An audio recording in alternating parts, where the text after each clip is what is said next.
What if Daniel Bryan survived one more strike, won the 2015 Royal Rumble, and earned the right to face Brock Lesnar at WrestleMania? Documented history first. On April 6, 2014, Bryan defeated Triple H, then champion Randy Orton and Batista, to win the WWE World Heavyweight Championship at WrestleMania 30. He underwent cervical foraminotomy the following May for a documented neck and nerve root problem. WWE announced no official timetable for his return. WWE stripped Bryan of the championship on June 9th.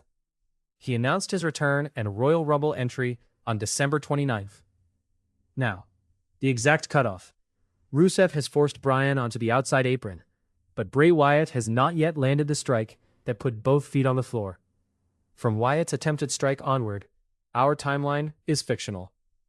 Before that divergence, Bryan had returned to televised competition on January 15, defeating Kane by disqualification and later pinning him in a six-man tag. At the Rumble, Bryan entered number 10 and eliminated Tyson Kidd. Earlier that same night, Brock Lesnar retained the championship against John Cena and Seth Rollins.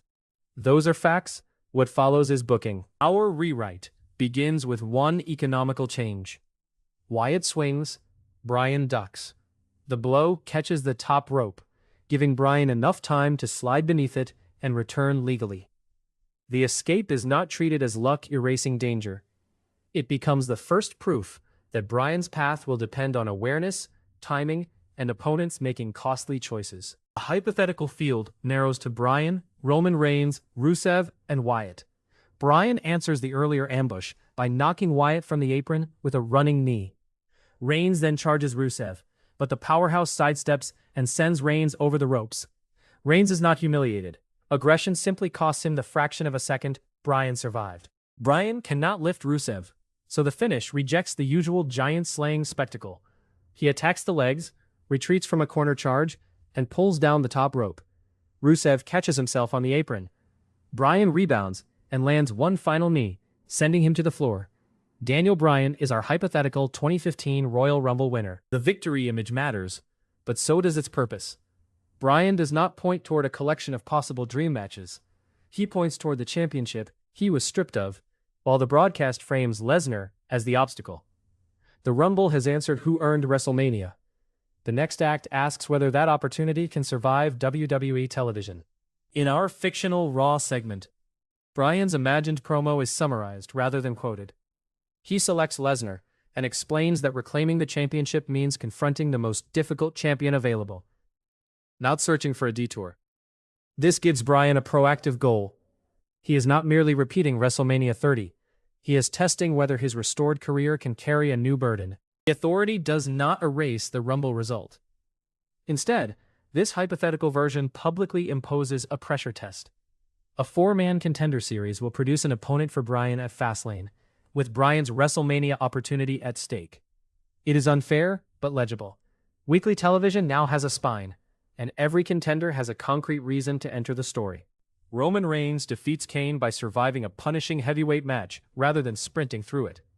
In the other semifinal, Wyatt defeats Dean Ambrose after repeatedly drawing him into reckless exchanges. The outcomes establish two different threats. Reigns can endure, while Wyatt can manipulate. Bryan watches because either winner can take the opportunity he just earned. In the final, Wyatt tries to use Bryan as bait, shoving him at ringside and inviting Reigns to capitalize on the distraction. Reigns refuses the opening, pulls Wyatt back into the ring, and wins on his own. That choice establishes the central relationship. Reigns wants Bryan's position, but he wants no excuse attached if he takes it. The authority pairs Bryan and Reigns against Wyatt and Kane. Bryan escapes Kane and launches the running knee, but Wyatt pulls Reigns into its path. With Bryan knocked outside, Wyatt pins Reigns. The accident gives both challengers a grievance without manufacturing hatred. Bryan fears one mistake can erase his return, while Reigns resents being treated as collateral damage. The build avoids an obligatory brawl. Bryan trains to counter Reigns' explosive charges. Reigns drills escapes from grounded submissions. Their imagined promos are summarized as parallel arguments. Bryan believes experience under pressure wins. Reigns believes endurance has made him ready. Neither man needs to become a villain, because the WrestleMania opportunity is already enough to divide them. At our fictional Fastlane, Reigns controls the opening with reach and power. Bryan changes the geometry by attacking the lead leg and forcing Reigns to turn before accelerating. Reigns escapes the first submission and lands a major power move, but Bryan reaches the ropes. The match communicates that neither man is a placeholder for the other. Here is the arc's major reversal. Kane approaches the apron, apparently offering Reigns the shortcut the Authority expects him to take. Reigns knocks Kane down instead. He turns directly into Bryan's running knee, survives it, but cannot escape the following submission. Reigns finally taps. The attempted manipulation has protected Bryan's opportunity and strengthened the man it was designed to tempt. Bryan offers a hand. Reigns accepts after a pause, then leaves the winner alone with the WrestleMania spotlight. The result has consequences. Bryan proves his Rumble win was not a one-night accident, and Reigns becomes a credible main event rival who refused assistance. A rematch remains valuable because the first match answered character, not every competitive question. Lesnar now enters the hypothetical arc physically. Bryan defeats Seth Rollins in a demanding television main event, only for the champion to appear after the bell and overwhelm him with repeated throws and one decisive finishing slam. No fictional diagnosis follows. The scene simply demonstrates scale. Technical preparation means nothing if Bryan cannot survive long enough to apply it. Bryan's response is strategic, rather than inspirational shorthand. He drills low kicks, lateral movement, rope escapes, and transitions that trap an arm before the larger opponent can stand. The narration never claims guaranteed long-term medical fitness. Within this fictional story, Bryan prepares to minimize impact and extend the match until Lesnar's explosiveness becomes less absolute. At the final contract presentation, Lesnar overturns the table and advances. Bryan avoids the first grab, clips the champion's leg, and retreats before the counterattack. Neither man wins the segment. Lesnar demonstrates that one mistake ends the plan. Bryan demonstrates that the plan exists. WrestleMania is sold on tactical suspense rather than invented personal animosity. This remains fantasy booking from the Royal Rumble cutoff onward.